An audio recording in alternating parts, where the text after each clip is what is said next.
Good evening, everybody. Let me give you a few chances. Here we go. Let me give you a few moments for you to jump on. I'm sure you're all getting notified right now that my YouTube is on. So it's Monday, 8:30.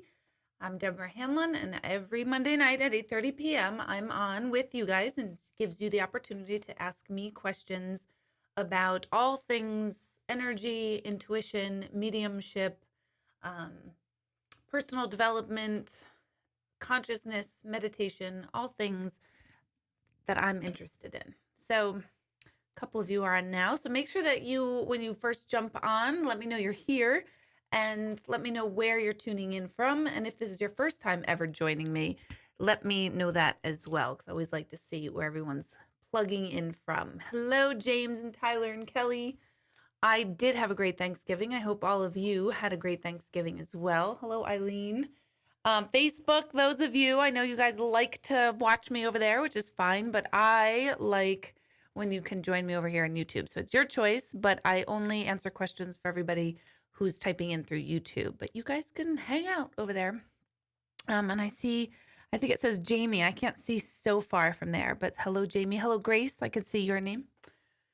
So I hope everybody had a good Thanksgiving. And, part one of the major end of year holidays is over and done.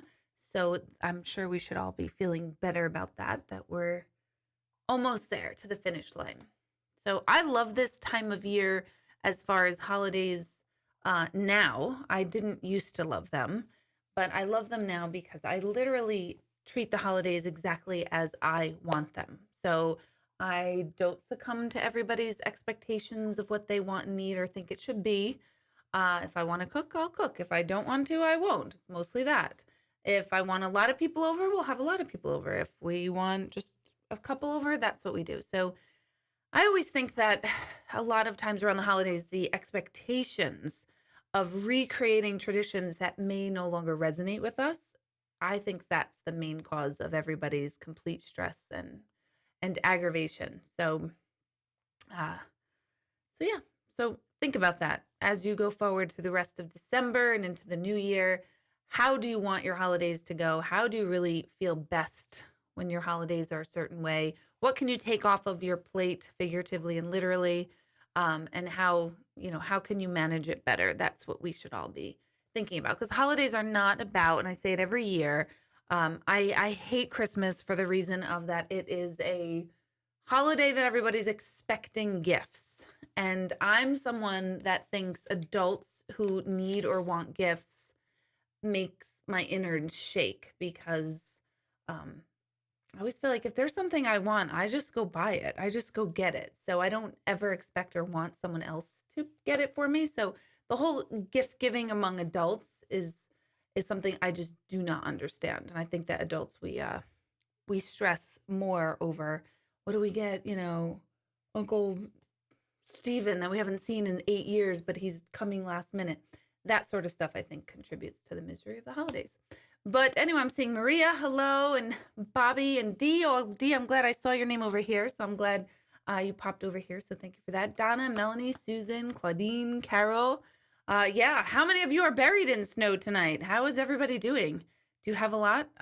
Greg and I just went to the store real quick at like 7:30. And they were not good. They were definitely finally getting bad, because I don't know about you guys, but here how I have been. This is how I have been throughout this whole weekend, hearing about this storm. Heard about the storm. We meaning the kids, figured no school Monday. I thought, that's great. That's fun. No school Monday. And then every single time I either looked up what the weather's supposed to be, or I put Ben Knoll, which everybody in the Hudson Valley knows Ben Knoll for his weather perfection updates, I couldn't retain the forecast. Like, I would read it and I would be like, oh, wow, okay, that's what's going to happen. And then like 15 minutes later, I'm going to be like, wait, what is the forecast? What are we doing? And I'd read it again in a different news format, because I thought, maybe what I read was not clear enough for me to retain it. Nope. Everything was from like You're going to get 1 to 12 inches. And that's a really big range, 1 inch to 12. So I could not keep my brain wrapped around what this damn forecast was, so much so that I'm over it. Like tomorrow, who knows? We're going to wake up, there's going to be snow, there's going to be a delay, closing. Who the hell knows? I just know that I couldn't retain the forecast and I was just over it. So you're buried in Milford, I bet. Let's see. Yeah, Maria, I prefer to give gifts when the feeling strikes me too. Let's see. You're decorating, you're jamming and decorating. No diggity, no doubt. And happy snow dancing for a snow day, but no expectations here for anything. Gotcha. Happy you're on this evening. Well, I'm happy I'm on too. Schenectady, New York, lots of snow. Let's see. Yeah, yuck. So for those of you who are not in the Northeast right now, tell us how your weather is. I don't know if I've seen anybody pop on from other states, but let me know how your forecast is. So every Monday night I come on here to have that opportunity to interact with you and you ask. I answer questions about all things of all that I do. So it's not personal intuitive questions. I don't answer those in this format. Every once in a while, I'll jump on and do personal intuitive questions, but I'll probably throw one in around the holidays. That'll be my gift to you guys. So not tonight. I know half of you are leaving like, oh, screw this. I'm leaving. I don't feel like listening to her, which is fine because maybe I'll throw it in at the end. I don't know. So what's on your mind? Talk to me. Other than snow, go ahead and start asking your generalized questions. Let's not forget they're not individualized or personalized questions. And again, those of you on Facebook, I only answer the questions from the people who are tuning in from YouTube. Did I see Rick? Rick is watching? Is that Rick Sr. or Jr.? I just see Rick's name over there. So if it's Rick Sr., hello. If it's Rick Jr., it's probably not Rick Jr., and it's probably his wife, if I remember correctly. So let me know which one you are. Yeah, still snowing. You're over it. I know. I hate to be that person that's like already starting to talk about being over snow, being that this is the first snowfall in early December. But I was over it 19 years ago. No, I was over it 43 years ago, and I just keep staying in the Northeast for reasons that I can't quite comprehend. Oh my God, your friend in Florida told me it was kind of hot there. Right. We haven't had kind of hot in a while. So that's always fun. While I have you guys on, let me remind you or talk to you about my retreat to Italy. I finally have dates. The retreat itself will be July 18th to the 25th of July 2020. And a couple of us are flying out not January, that's wishful thinking.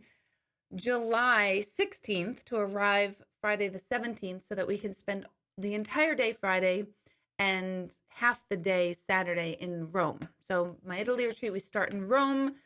We meet in Rome. We take a shuttle to a private villa, privately owned by a woman who will be with us on the retreat named Marilyn. She's amazing and lovely.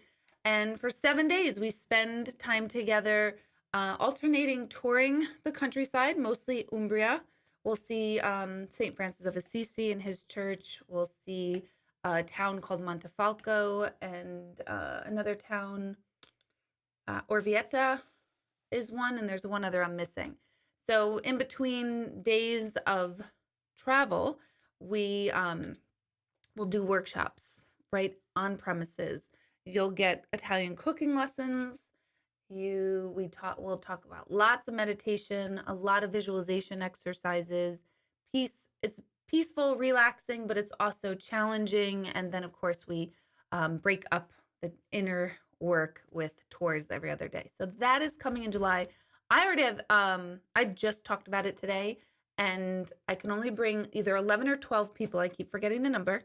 And I already have 8 signed up. So 8, 9, 10, 11. So that's figure 3 more spots, which is crazy because this morning I had 3 spots and 8 were open. So if you're interested in that, you must send an email to my assistant, Michelle, at info@beingknowingdoing.com. Let me see if I could type that in. Hold on. Watch me have spelled it wrong. I don't know. Did you guys see it? Hey, there it is. So yeah, that's Michelle's email, just to get your name on the list so that when we do announce all the final details, we're working out the price. It looks like it's going to be around $3,500, which includes everything but airfare. So it's roughly around that ballpark right now. And I'm so excited. This will be my third time leading a retreat to this particular place in Italy. So that's exciting. And I think I'm kind of slowing down for the end of the year. Nope, that's not true. My favorite, it's the end of year kind of Christmas lights service. I do a little ceremony every year, the Sunday before Christmas. And it's just a reflective little ceremony about our inner light and who we are and our nature, and that we're just energy and pure light. So that service is always nice. And there's candles lit everywhere in the center. And it's just a really great, calming time to get together. So that's the Sunday before Christmas Eve. The Sunday after, I have my vision board workshop. So that's every year. I take a limited amount. I think it's 20 people. Pretty sure it's stopped at 20. And every year we create a new vision. And it's really exciting because this year is 2020 and there's a whole play on words from our friend Oprah. I didn't make this up, but 2020 is perfect vision. So the year 2020, let's have a perfect vision for ourselves as we move forward in the new year. So that's basically what I have coming up as far as retreats and workshops right now. And I think that's all I have to go through. So let me see what your questions are. Let's just remind you that this is all about generalized questions about energy and the other side and how it works, and how you can tune in more. I do want to talk a little bit about how we experience each other, but I'll save that for a few minutes away. So let me get to some of your questions. Janine is asking, do our deceased loved ones miss their life they had here in the physical world?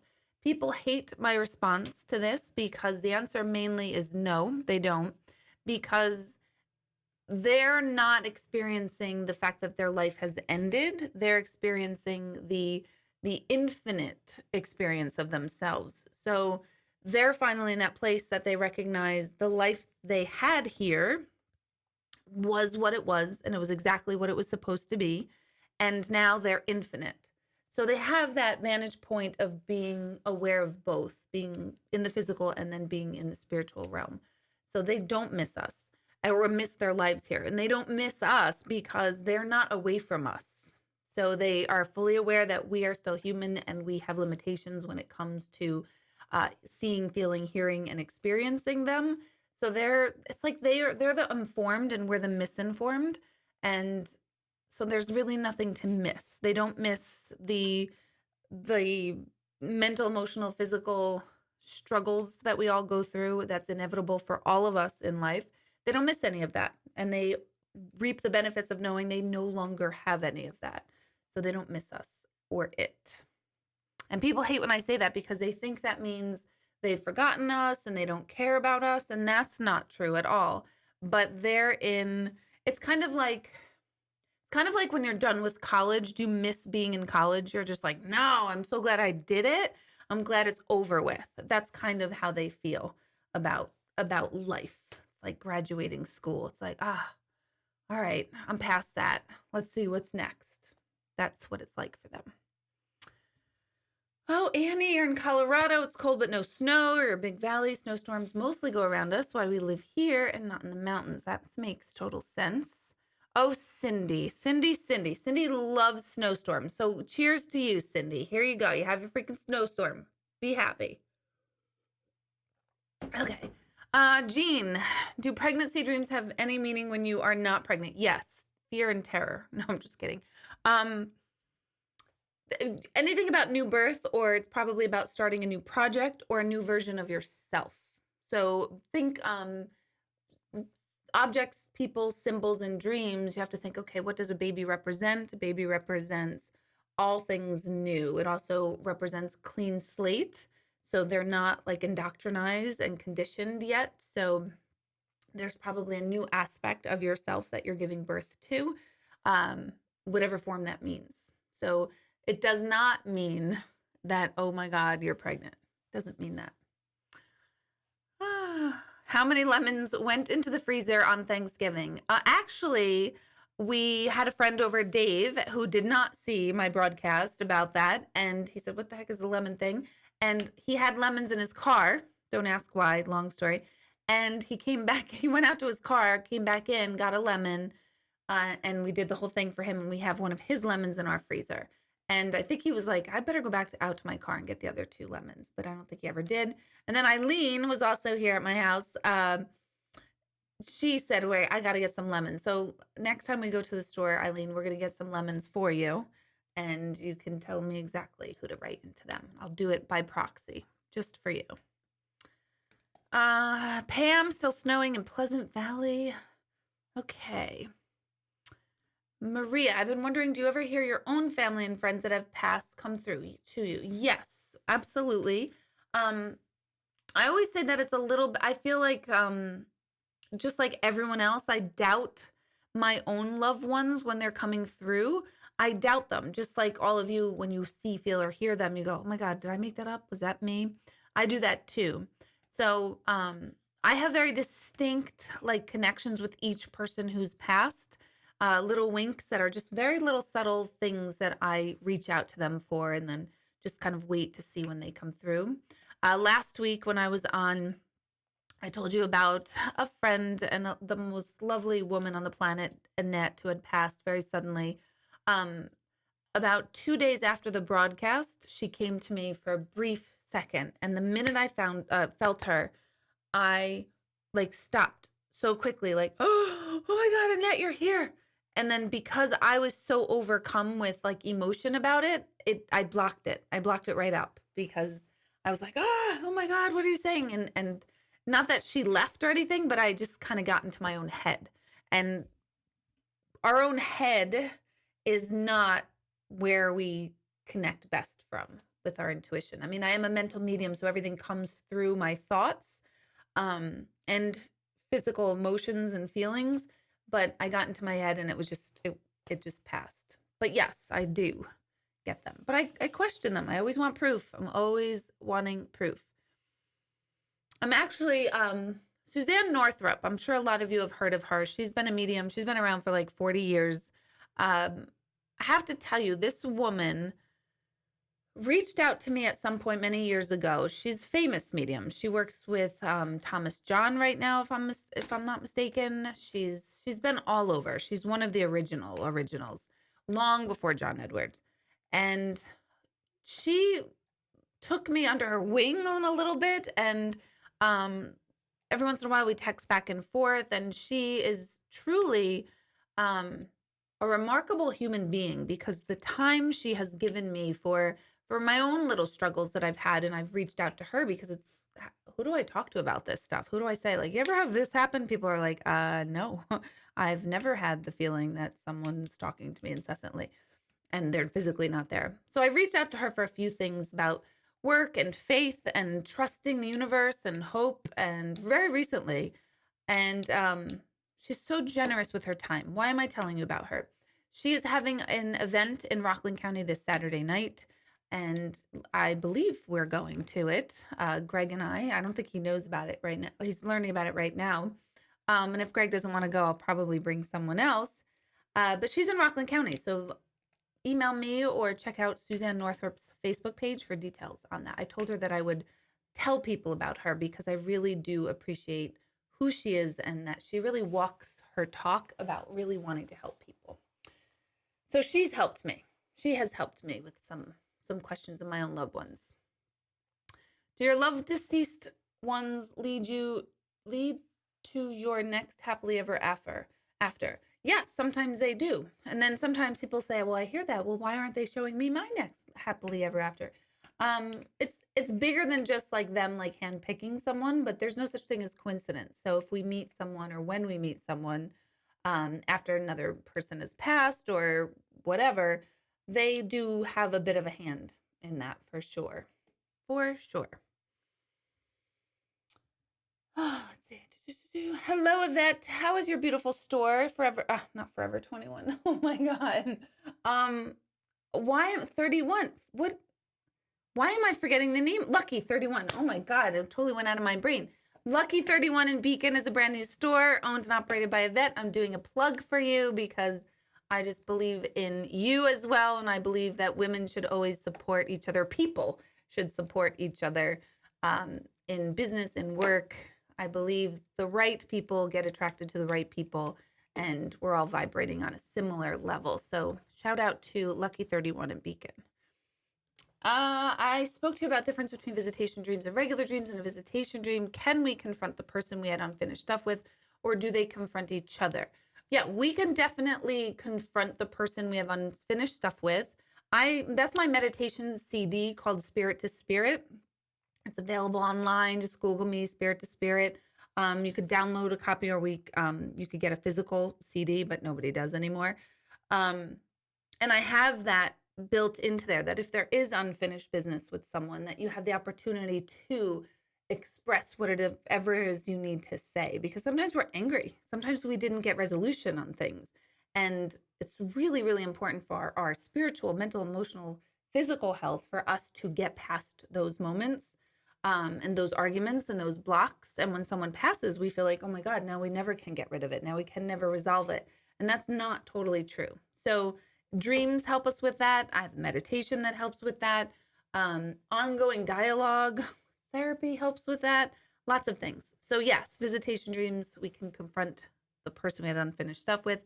And do they confront each other?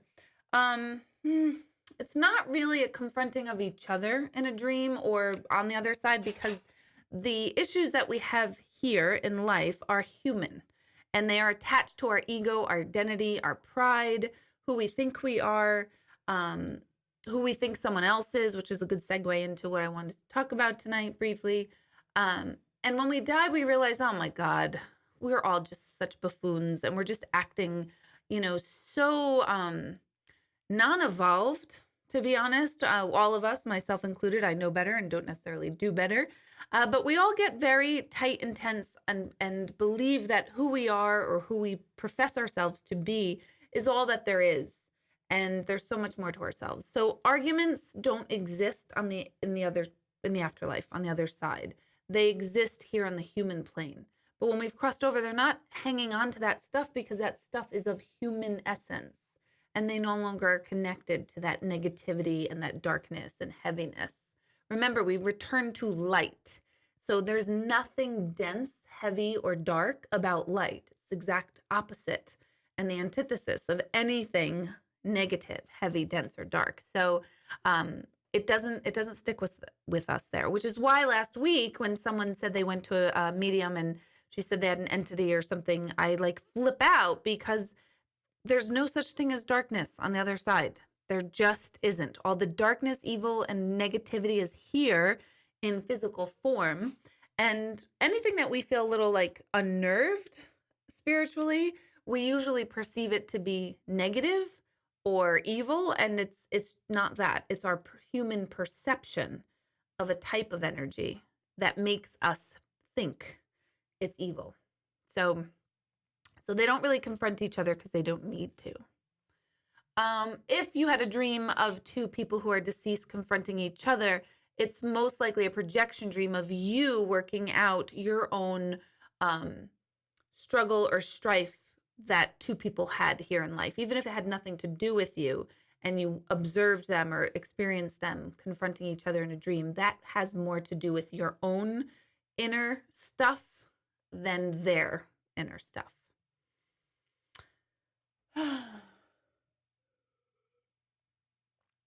Okay, Diana, hello. Let's see. Why do you think some people hold on to their grief to the detriment of their lives? Why do we do anything to the detriment of our lives? Why do we eat what we eat? Why do we hold grudges? Why do we behave badly? Why do we do anything? Anger. Why do we hold on to our anger over these things?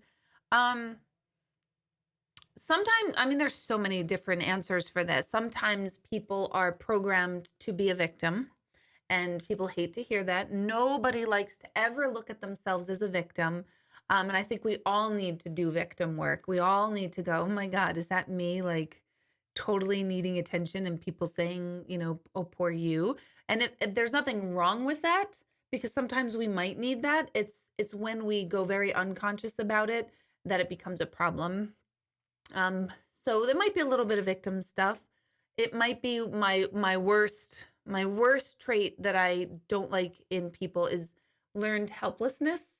So sometimes people have a way of manipulating people to do everything for them because they're not confident in themselves to be able to do anything. Plus, they believe that if everyone is surrounding them and doing things for them, that means they're loved or validated even. So that's another reason. But there's literally 800,000 different reasons.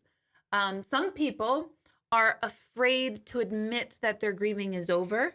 And not over, but you guys know what I mean. Like it's never over, but it's changed. Or I've sat with thousands of people who are relieved when someone passes because they either didn't get along here or they suffered with drugs for a very long time and or addiction of any sort, and that gets draining on a family.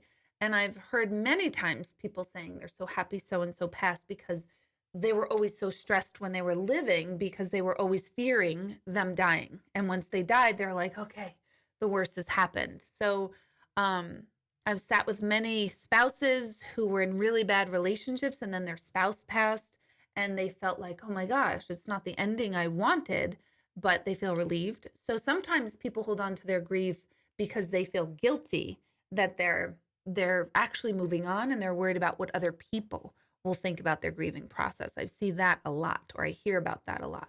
There's so many reasons. But why do we do anything? Why do we all behave so ridiculously, to be honest? Who knows? Maria, make sure you try shishi olive oil in Italy. I will. Where are they like in we're going to be mostly in Umbria, so are they there? Am I going to find it? I totally will get it.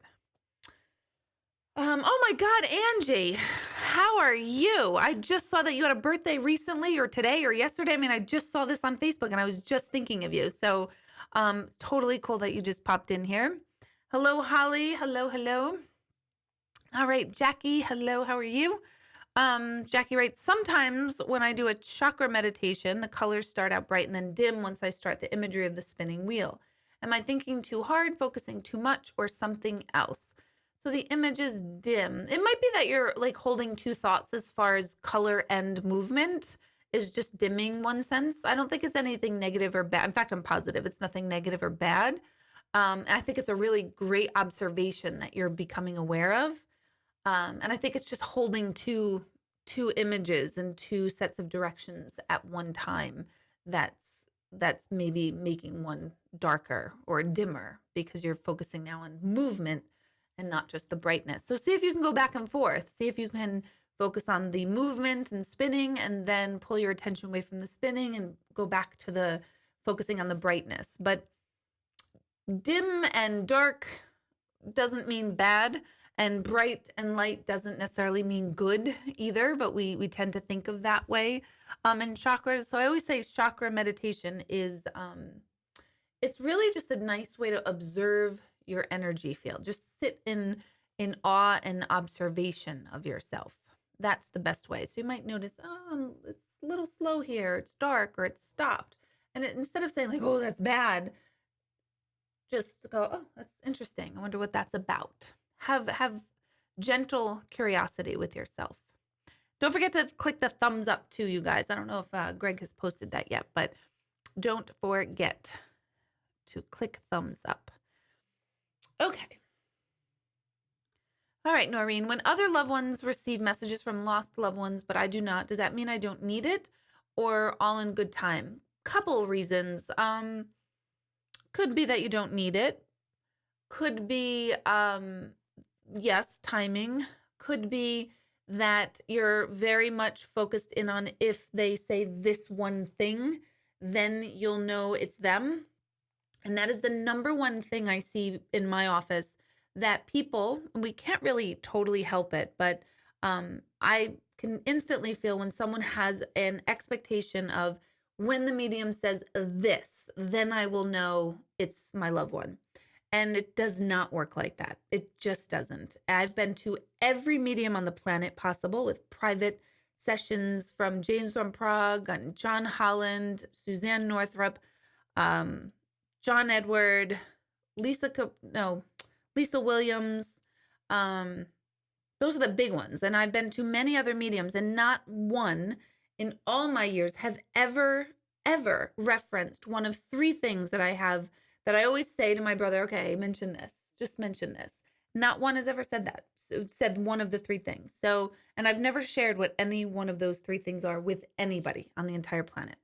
So be careful and be mindful of your own personal expectations, be mindful of them, and then let them go.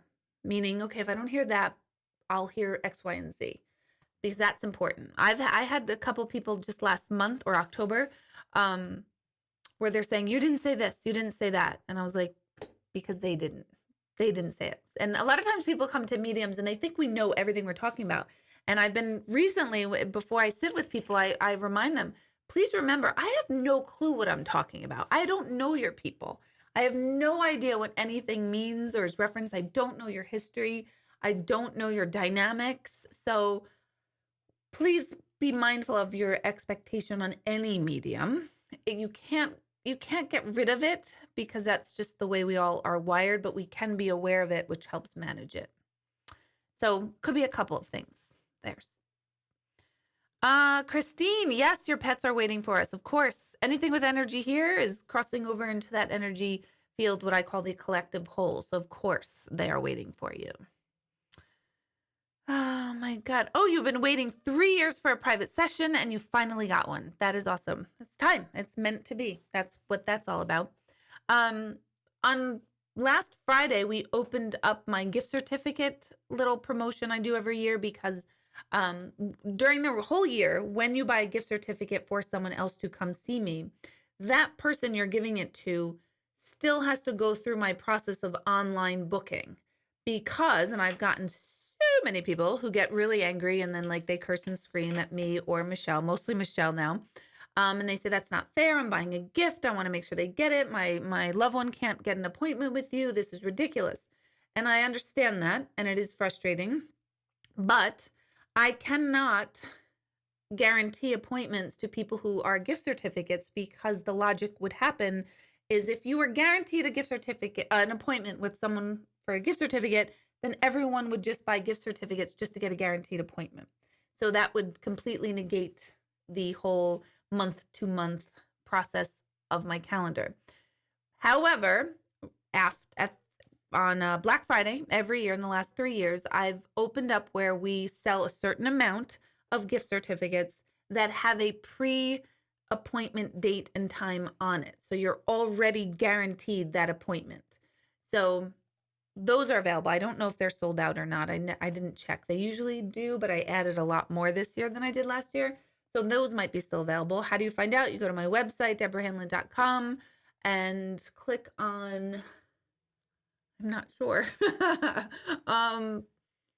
Is it appointments, or might be a tab for gift certificates? Or you could always email Michelle and say, hey, are there any more gift certificates available? How do I do that? She'll kill me for saying that, because I'll get like 900 emails tomorrow morning. Let's see. With all of your free time, have you ever considered doing one-on-one mentoring? Yes, I am actually changing a lot of what I do more over to one-on-one mentoring. A lot of my sessions now for people who have come to me for years and years are less about mediumship and more about life and living and moving forward and growing, evolving, expanding. And so a lot of my sessions are more geared towards that now. And at some point I will really, really dramatically cut down on the mediumship for quite some time. But one-on-one mentoring is something that I have been, kind of like a life coach, kicking around, that I work with someone for like 8 weeks on specific things. I just have not sat down enough to like, how would I structure it? How would it work out? I have some ideas that there would be group work that would be involved. I would not be easy teacher, life coach. I would really, really, really put a lot of emphasis on truth of self and really digging deep. So yes, I've thought about it. Yes, I want to do it. My love and passion is there. It's just about sitting down and structuring it and making it all happen. Um, what was I going to say with that too? Yeah, I don't know. So I guess it wasn't supposed to be said. Let's see. Well, I'm just getting to your comments about Suzanne Northrup. Yep, your daughter's expecting triplets. You believe these three souls chose to come together to Earth together for their human experience. Thoughts? For sure. Get the book called The Little Soul and the Sun by Neil Donald Walsh. It's on my Amazon link somewhere. So if you go to my bookstore, I think it is, there's a link for that particular book on Amazon. And I feel like that book just perfectly describes how our little souls get to choose who we're with or what we're going to do for each other when we're here. So it's a great book. That's right, Holly. You came with us to see Susan. I got a reading that night. Do I ever get chills when you feel energy trying to connect with you? Absolutely. My chills are my truth chills. Yes, for other people, big time. But definitely one-on-one too. Different from when I'm in a reading and I'm sitting with someone else. The truth chills are me just getting chills. It'll either happen down one arm or the other, down my whole body, down one leg versus the other. So I pay attention to that. And if I'm talking about something, I'll say to people, oh my God, I got the chills on that, which means that's exactly what they're trying to tell me. That's what I'm saying was their exact message. But for myself, it's not quite the same technique or tool, but I also have had that like, woo, chilled feeling in a good way, chilled, for those of my people who come by.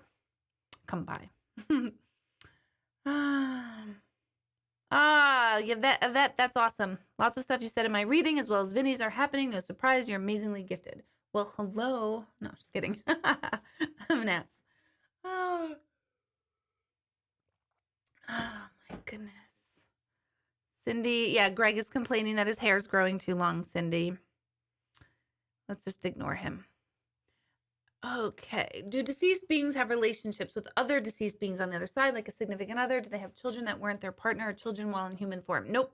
No, they don't have that. Because those are human concepts again. So like a lot of times what humans do is we try to create our human world only like in a much nicer way on the other side, and it just doesn't translate. So what's the best analogy? The water cycle is coming to my mind. So when we're here in physical form, we're either water, river, ocean, stream, water droplet. When we leave our body, it's like we're the vapor and we're not having really individual experiences as much as we're a part of this like bigger picture, that the circle of life, so to speak. So no, they don't take on like another wife or husband or it's not like that. Nope. They do have awareness and consciousness of who everyone is. So like I said last week, if you're listening to this and tuning in, being that you're hearing my voice and you're connected to me right now, and I'm connected to all of you right now, our loved ones on the other side are also connecting. So once we connect down here, they connect on the other side and vice versa. If they connect on the other side, we'll connect here. That goes for when you sit on the plane, a train, the cashier in the store, your coworkers. It goes with every human interaction we have, which is the whole point of like, we are really all one. If we would just all get out of our own way, we would do much better. And on that note, I do want to just quickly talk about something that I just think is helpful as people to really consider. And it's a difficult concept and it's annoying because of our human ego, like I talked about before. You know how like when we don't particularly like a person or we don't get along with someone, or we've just had an interaction with a person that didn't feel good, that we didn't like. Usually as humans, what we do or say to other people is, nah, I don't like her. No, I don't like him. Oh no, they're terrible. They did this. Or, this is how they are. And we automatically create a blank statement based on our own experiences on a particular person. And then that becomes someone else's perception of that person until they may change it. So if someone comes to me and they go, oh my God, I hate Deborah, she's horrible, that might be very true for that person sitting with me. And I might have not been able to read you. I may not have been able to connect with you or not been effective for you. And that's their experience. And it is true. I would say, okay, that's true. I believe you. It's true. But when they go and tell someone else, everyone else they tell is going, oh my God, she's terrible. I heard she's terrible. But the flip is true because I have many people that come and say, oh my God, she's so great. She's good. This is a really dumb analogy and I didn't mean to do it this way, but I'll change it in a minute. So which is right? Which is right? The person who says, oh my God, she's really good, or the person who says, no, she sucks. She's horrible. They're both right. But what I think we should do, instead of like if you go to a hairdresser or you go to a restaurant or you go to a massage therapist, to wherever you go, if you like or don't like the services or the personality or the perception, a better way of saying to other people, family members and friends and coworkers, is my experience with that person wasn't a good one for me. That changes things because it starts to make us realize that our experience is just our own, our perception is our own, and there's no universal truths to anything. Our experiences are real and true, but they're not the only experience.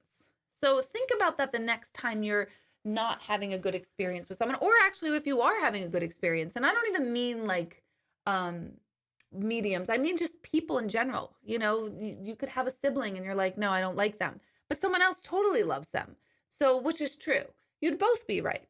You would both be right. So start thinking about rephrasing when we're sharing our opinion about someone or something, where we rephrase it and say, my experience with that person or that business or with that entity or corporation even has not been positive or has been really good. Does that make sense?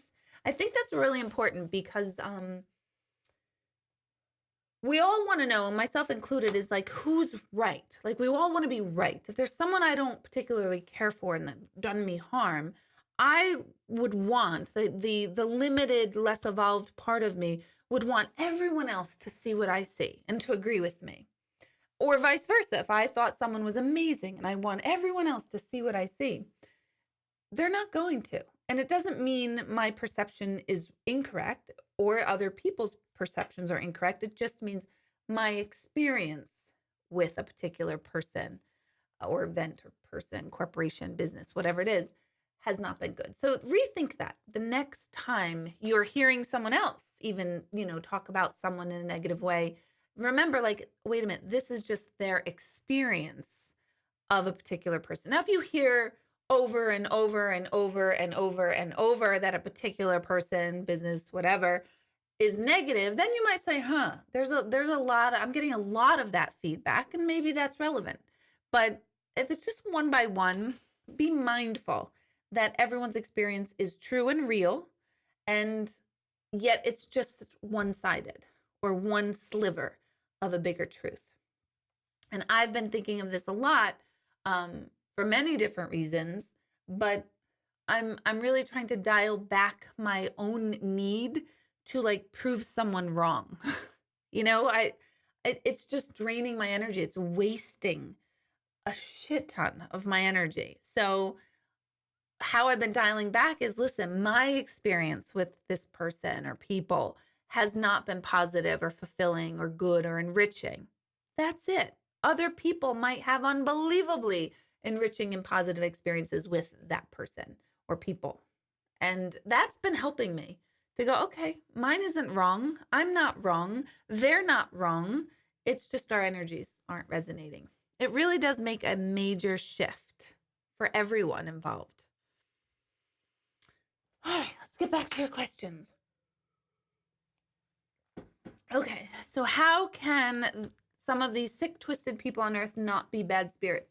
They are not bad spirits. They are bad, negative, sick, twisted, evil, however you want to word it, people. So our energy is all the same. It's all pristine and pure. But the way we play out our energy and the way we manifest or express our energy or our being is where the negativity can go wrong. It's basically energy that gets kind of bent. It's like light that gets bent on itself, and it gets skewed. And when energy gets skewed, it gets heavy and dense, and it creates like, think of like a clog in a pipe. As soon as that pipe bends, things start to collect there. And that's kind of the human experience, that we can get clogged a little bit. And that clogging will create behavior that is evil and negative. So I'm definitely not saying evil and negativity is not a real thing. It's just not a real thing on the other side, because again, we leave all our human crap behind, all that density and heaviness, and we cross over and just return to our original state or our source. People call it God, people call it spirit, Brahman, Atman, soul, energy, the universe. I call it collective whole.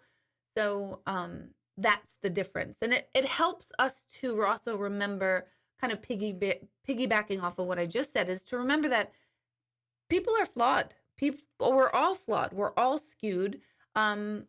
There are only a few, like sociopaths. I call them the outliers. I really truly do believe most people are really good people. I do think we're also still not evolved enough to really be able to work in the tribes sizes that we are today. So this whole social media, and we're connecting to 10,000 and a million people all at once, or even 200 people at once. We're not designed for that, evolutionarily speaking. We are designed still to stay in small herds of maybe 50, maybe 100 people at a time, and cultivate and keep a community of that size together. I don't think we are yet at that place where we're evolved enough to be able to really meaningfully connect with 200, 500, 800, 10 million people. I don't think that's natural or normal, or our biology is just not evolved enough yet, in my opinion.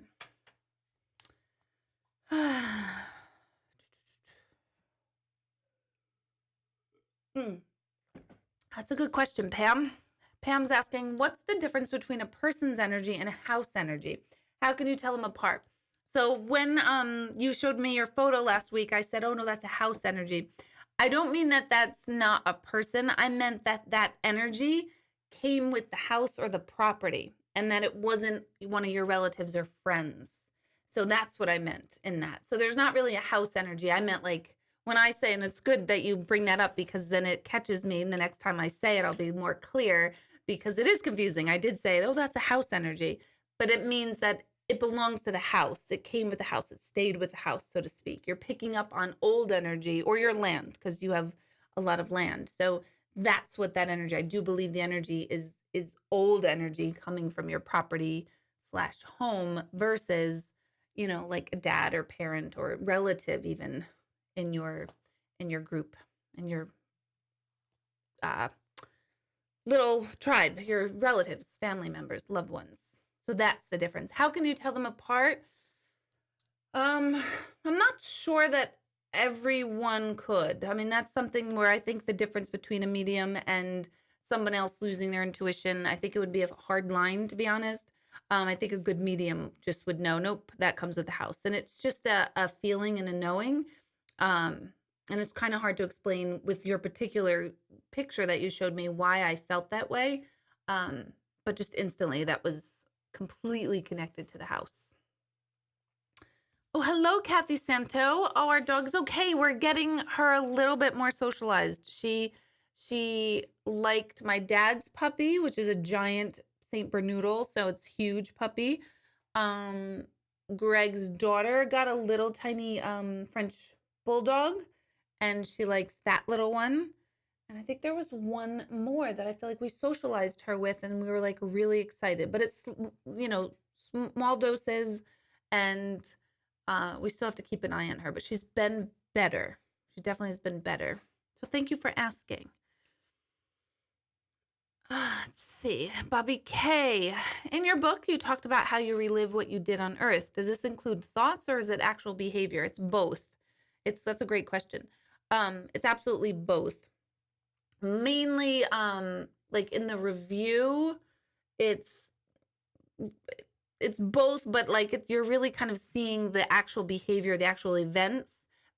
But when you're crossed over, you are completely keyed into as the thoughts and belief systems that led you to those events. So it's both. That's why I say it's both. That's a great question.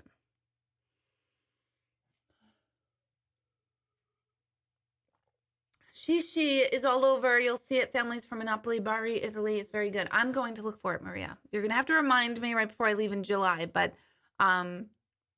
you'll have to remind me. Valerie, good to see you back.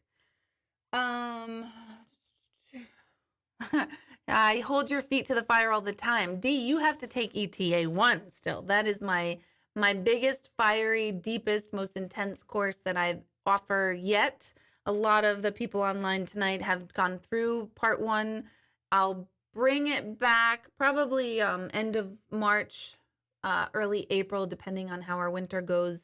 And it's that 6-week program that's super intense. I would tell everybody to start there.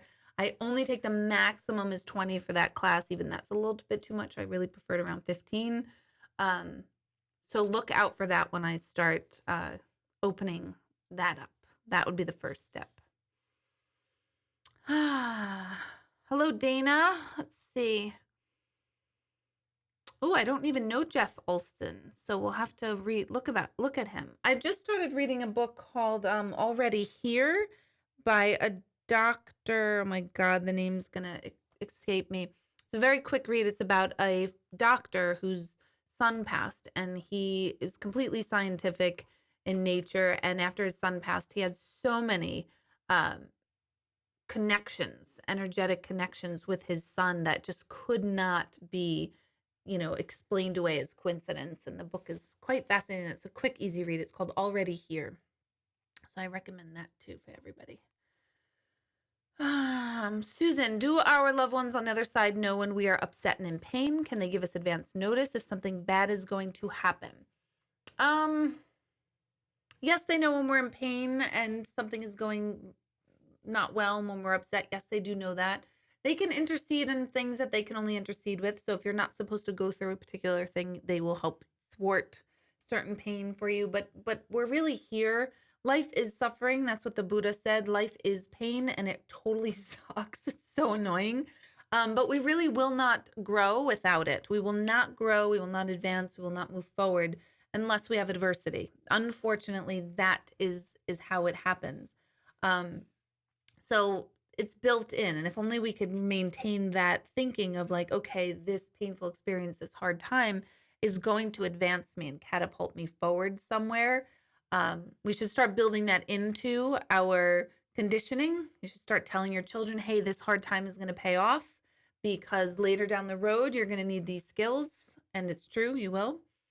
And can they give us advance notice? So that's going back to that thwarting. If there's something that,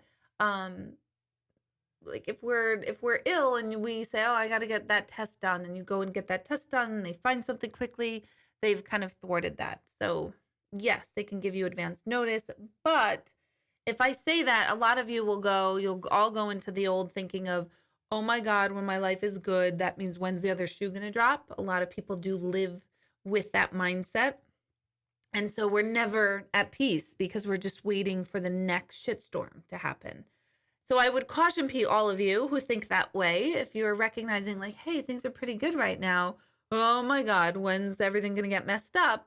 That's old conditioning. And you're just going to stop the thought right there and go, no, I'm going to appreciate that all is well in this moment. Okay.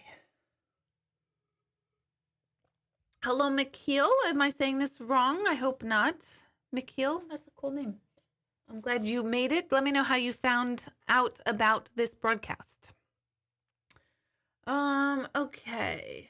Oh, Nicole. It's been a long time since I've seen you. Yes, it has been. Amanda's dog passed suddenly and is so devastating. Where are all the dogs in heaven, and do they still connect with us? They do still connect.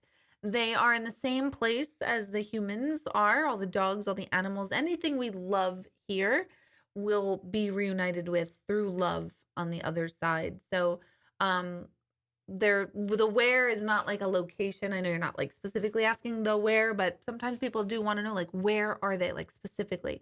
And they don't have a location. There's not like right now as you're sitting here and listening to me, your energy is housed in your body, which gives your spirit or your energy a location. Right now, I am the location known as Deborah. So when we left our body, we no longer have a container for our energy. So it's harder to find the location of Deborah or whomever it is. And they absolutely still connect with us for sure. Good, good, good. Let's see. Was the energy in Pam's picture interacting with the dogs? If so, then the energy must be aware. And all energy is aware. All consciousness is exactly that. Consciousness is awareness. It's one and the same. So yeah, I really do feel like that was a powerful picture. That was so cool. I wish there's a way you guys could post stuff here. That would be neat, other than just words. It seemed to have been connecting with the dogs, and it was like this loving energy wrapped around the dogs. It was like this unconditional loving energy, but it really was centered around the dogs.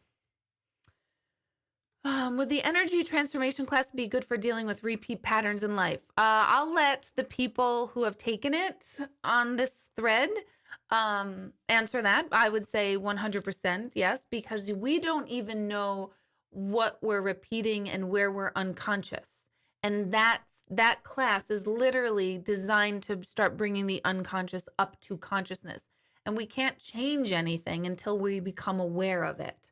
So if someone was raised in a home where bathing was not a thing, if you're raised like that, you don't even know that it's wrong. It's just the way it is. There is no wrong. It's just how you're raised.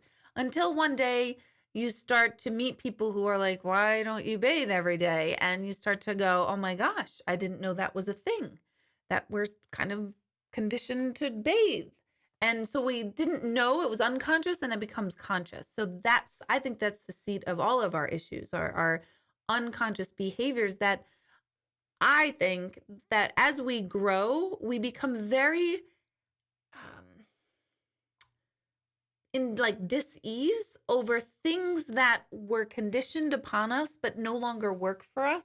But I don't believe we're adequately taught to look at those things, look at our life and ask ourselves, okay, just because my mom or my dad or my siblings or my grandparents, just because they did such and such, doesn't mean that we have to follow suit.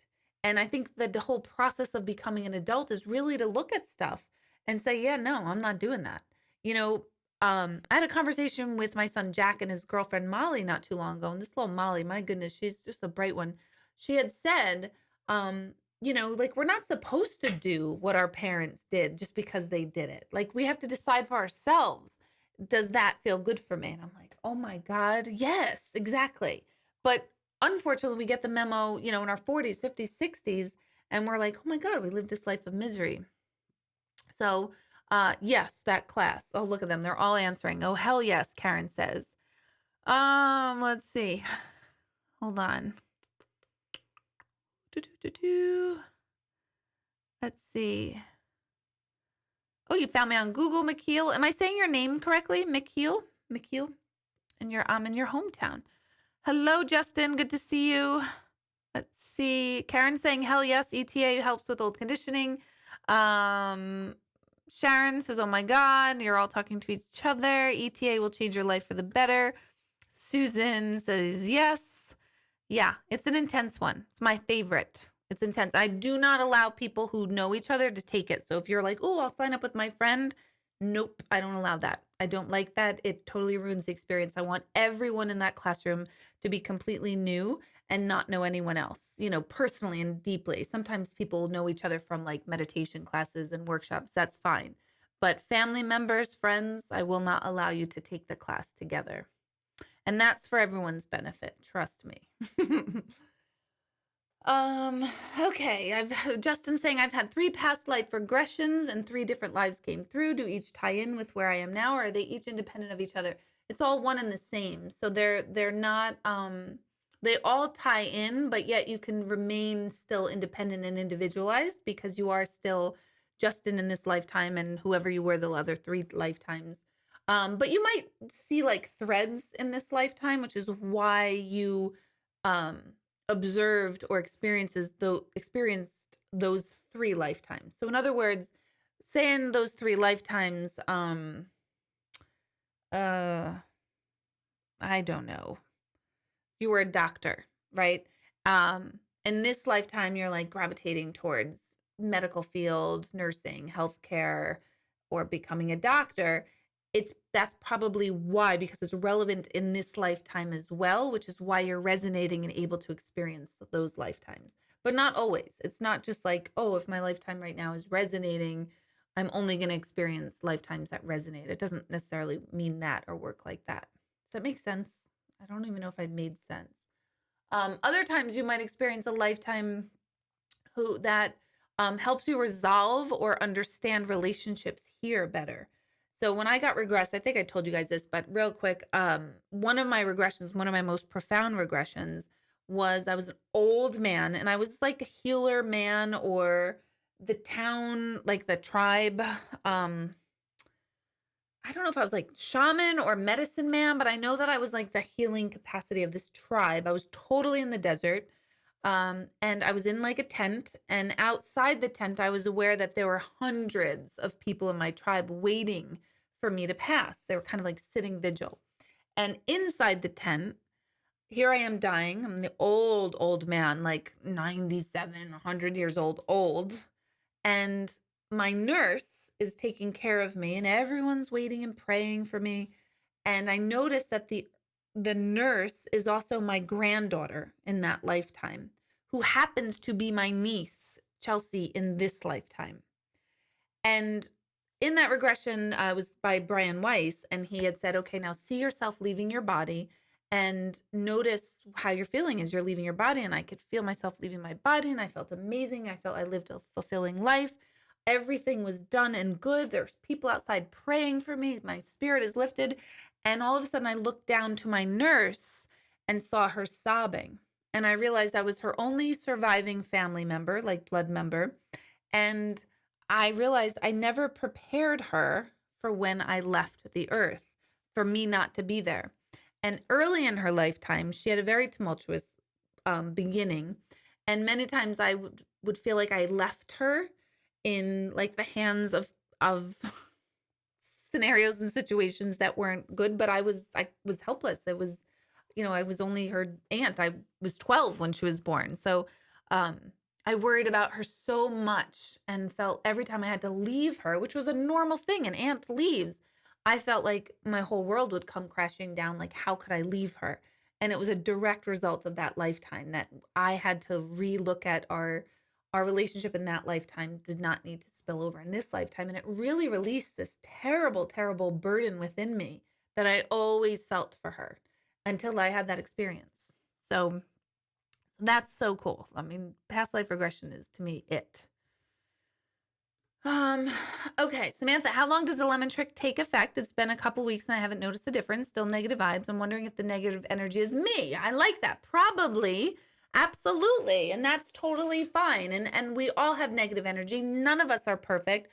None of us are like, okay, let me just pray on that person and send them love.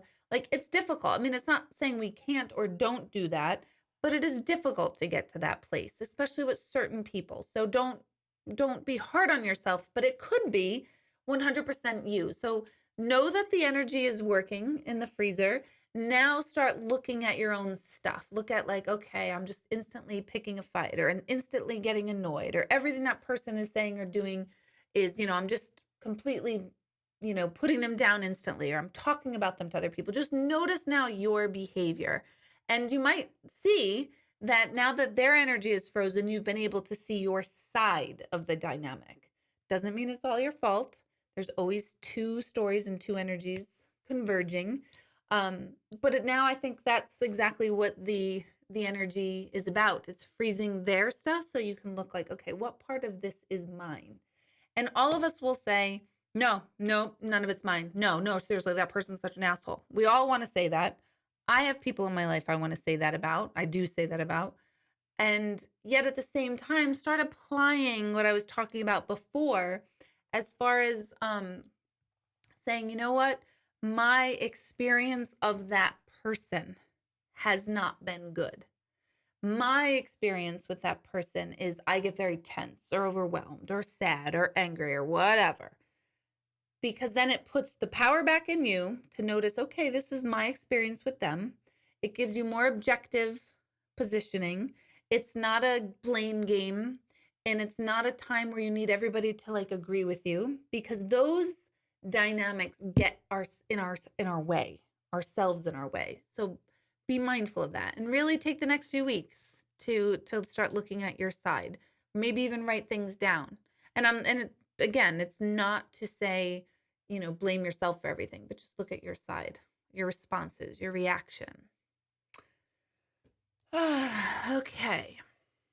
Yeah, I do. I have testimonials from people who took ETA in the past. Actually, Karen is on there, and you could see what people think about the ETA class, which stands for Energy Transformation Awareness. So yeah. Yeah, Dana, you were told in the past life you drowned. That explains why you're so afraid of deep, dark water. Absolutely. These things carry over into our current lives. Christina, Brian Weiss opened my eyes so much through his books. If you ever have an opportunity to take a workshop with him, by all means do so. He's at Omega in Rhinebeck, New York often, but he's all over the world. He's everywhere. So Nicole, I don't get it with past lives. I wouldn't want to believe that when we die, we go to heaven as who we are to infinity. So what happens when you come back to earth? How does that happen? There's a very complicated answer to this, and the simple answer is very simple, and it's overly simple, but it's the best one that I find really helps the beginning stages of the question, that particular question. And many years ago, an intuitive told me this is how she explained it, and it's very like basic, so don't take it totally literally, just kind of see in this light. But she describes it as there's two parts to every soul, and when we're on the other side, the two sides kind of meet, and one of the sides of self decides to come down to earth, and the other kind of remains on the other side, and this one has an earthly experience, and then when this one dies, the other one decides to go down. It's not perfect explanation, but it's a good beginning. Ultimately, energy is energy expressed, and eventually we all take on forms of energy known as people, so that we can understand each sliver or each experience in the universe. So in other words, we have all had an experience where we have been a murderer, and then we have all had the experience where we have been murdered, or a family member of someone murdered. I know this is like so, dark talk and discussion for Monday night. But we're there to receive and experience the collective whole, all the different parts. It's kind of like if there was a Shakespeare play of life, we keep coming back to play each different role. It's the same play, the same performance, but we keep coming back to go, okay, now I want to know what it's like to be the king. Now I need to know what it's like to be the pauper. Now I want to know what it's like to be this one and that one and this and that. So that's why we're here. We're here to experience all the different slivers or manifestations of this bigger picture so that we can connect, so that we can feel connected and understand that sometimes you are the king, sometimes you're the pauper. Sometimes you're the ill, sometimes you're the healer. Sometimes you're completely loved and adored. Other times you're ostracized and hated. So once we realize like, ooh, we've had all those experiences, we no longer place any one better or more than the other. So the purpose is to take away hierarchy. But I think when we're stuck in our human selves, we actually create more hierarchy through that. Hope that answers it. Karen, good.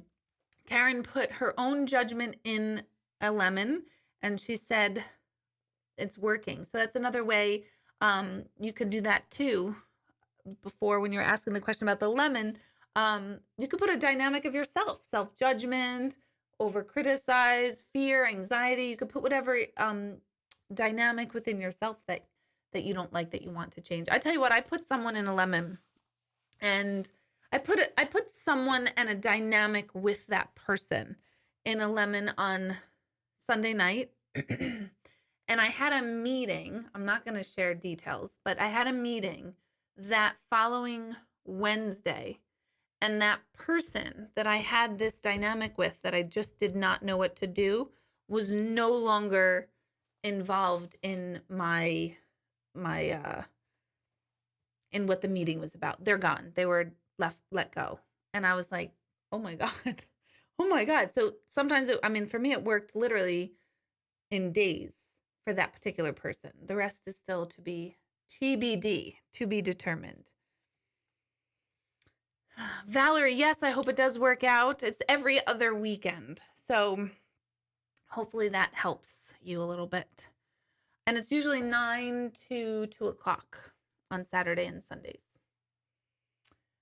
Why do we need these experiences? We need them so that we can, like I said before, we can get the whole picture. And when we get the whole picture, we let go of judgment. We let go of anger. We let go of needing to defend our position. And the whole point is for connection. It's for pure being. It's for accepting things exactly as they are, and not having a reaction, but rather an interaction with everything and everyone around us. But we are so stuck in our human egos that we just throw all that out the window, and we're like, no, I'm right. No, this is wrong. Hey, who taught you this and that? So that's the human experience until we stop that being the human experience.